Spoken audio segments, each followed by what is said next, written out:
The Ole Miss Rebels have taken down the Georgia Bulldogs, 28-10. This is the Bulldogs' first loss against a team other than Alabama since November 7, 2020, when they lost to Florida. Kirby Smart's team was 48-0 the past 4 seasons against teams other than Alabama heading into this game.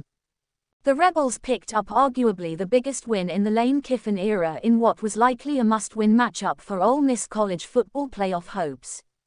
Georgia jumped out to a 7-0 lead after intercepting Rebels quarterback Jackson Dart on the 3rd play of the game, but the Bulldogs' offense was stifled after the opening score, recording just 69 total yards in the first half.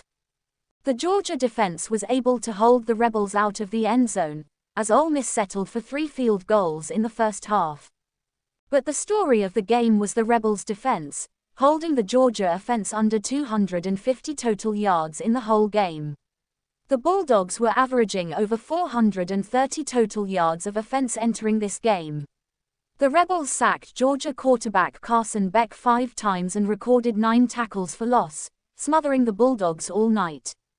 Ole Miss, 8-2, 4-2 SEC, picks up a much-needed win, and the Rebels' playoff hopes remain firmly intact. Ole Miss is now right in the middle of the race for the SEC with only Florida and Mississippi State left on its schedule. Georgia, 8-2, 5-2 SEC, drops its second conference loss, and the Bulldogs will likely need a win against No. 7 Tennessee to stay in the hunt for a spot in the college football playoff.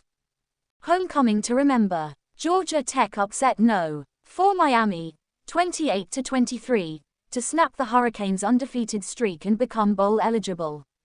The Yellow Jackets raced out of the gate, literally. On the 2nd play of scrimmage, running back Jamal Haynes broke out for a 65-yard run, resulting in a rushing touchdown 2 plays later. Forcing 3 turnovers on downs earlier in the contest, the forced fumble capped a high-level defensive performance for Georgia Tech. They held college football's highest-scoring team to 23 points. The loss knocks Miami, 9-1, 5-1, off the top of ACC standings and opens the door for other conference teams to challenge.